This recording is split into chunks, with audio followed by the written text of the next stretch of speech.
Je sais même pas ce que je peux dire sur ce match parce que c'était un match de merde déjà. Je vois pas une équipe qui mène 4-0, après 4-1, après le match se termine déjà, je sais pas, sur un 5-4. C'est un match dégueulasse. Après, moi, s'il y a un connard que je dois niquer sa daronne, c'est le bâtard de Clément Lenglet. Parce que déjà, la première mi-temps, il y a un gros trou en défense. Le gars, je sais pas, il sait pas se positionner. Il se croit à l'Atlético. C'est l'équipe de France, mon gars. Non, Clément Lenglet, vraiment, il a vraiment niqué l'équipe de France. Après, si on a un vrai niqueur de l'équipe de France, c'est d'abord celui-là. Didier Deschamps. Le gars, il doit sauter. Le gars, on doit le licencier.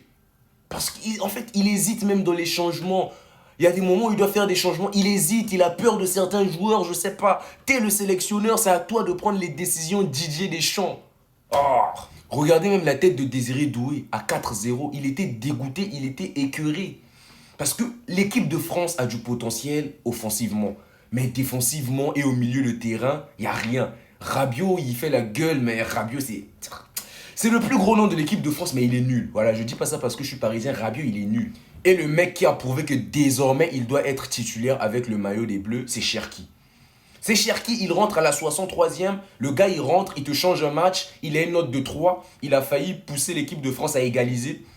Non, ce mec, il doit désormais être titulaire, il n'y a plus de débat. En tout cas, bon, Yamal élu homme du match, mais je pense que voilà, il a fait un beau match, il mérite d'être homme du match, mais ça ne va rien changer au Ballon d'Or. RDV le 22 septembre, on connaît notre gagnant. Voilà, allez faire votre bruit, je sais pas, Yamal Ballon d'Or, désormais je vous regarde, je vous réponds plus. On connaît notre Ballon d'Or, on va fêter notre Ballon d'Or le 22 septembre. Voilà, on va pas beaucoup parler. Bon, après ce genre de personnes, il se fatigue pour rien.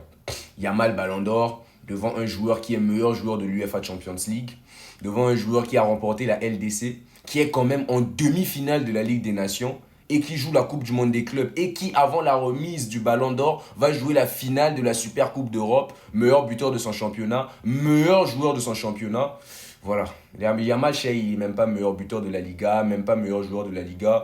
Voilà, on le propagande Ballon d'Or parce qu'il fait des beaux mouvements sur le côté. C'est le moteur d'une équipe qui compte sur un gamin de 17 ans. Voilà pourquoi la propagande, elle est belle. Mais sinon, le 22 septembre, voilà, vous allez voir Ousmane Ballon d'Or, il n'y aura plus de débat. Merci. Donc, la finale de la Ligue des Nations, c'est le 8 mai. Il va affronter Cristiano Ronaldo. Et mon Dieu, j'espère que Cristiano Ronaldo va prendre cette putain de Ligue des Nations.